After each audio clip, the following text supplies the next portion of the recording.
Hello বন্ধুরা, সোমনাথ মৌসুমী creation চ্যানেলের ছোট্ট মিনি ব্লগে সবাইকে স্বাগত জানিয়ে আজকের ব্লগটা শুরু করছি। তো আমি আর আমার বরমশাই স্নান ধান করে পুজো দেওয়ার উদ্দেশ্যে বাড়ির থেকে বেরিয়ে পড়েছি।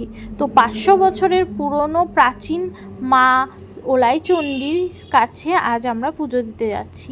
বৈশাখ মাসে বুদ্ধ পূর্ণিমার দিন এই মেলাটার সূচনা হয়।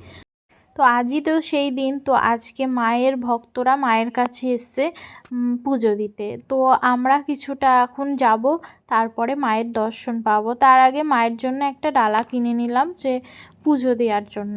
তো আমরা যাচ্ছি। তো এত ভিড়, এত আওয়াজ এবং মাইকেরও আওয়াজ, যেহেতু কপিরাইট আসবে বলে আমি সব আওয়াজটাই বন্ধ করে দিয়েছি।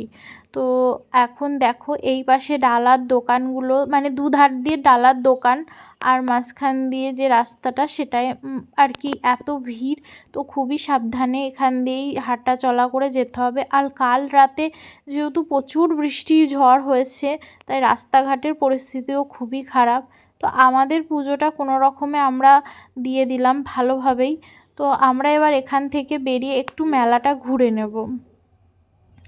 তো এই দেখো কত খেলনা, কত কিছু, বেশ ভালোই লাগছিল। মেলাটা ঘুরতেও খুবই ভালো লাগছিল। তো এবার আমরা মোটামুটি মেলা ঘুরে নিয়েছি আর আমাদের বাড়ির পুচকুটার জন্য একটু খেলনা কিনে নিয়েছি। তো এবার আমরা মেলার থেকে বেরিয়ে যাব। তো দেখো এত ভিড়, মানে পা দেওয়ারও জায়গা থাকে না, এত ভিড়। এর থেকেও বেশি ভিড় হয়, বললাম তো যে আগের দিন বৃষ্টি হয়েছিল, ওই জন্যই একটু ভিড়টা কম, কিন্তু তবুও এত ভিড় যে মানে একজনের গায়ের উপর আরেকজন পড়ে যাবে এরকম পরিস্থিতি। তো কিছুটা এসে একটু ভিড়টা হালকা হয়েছে।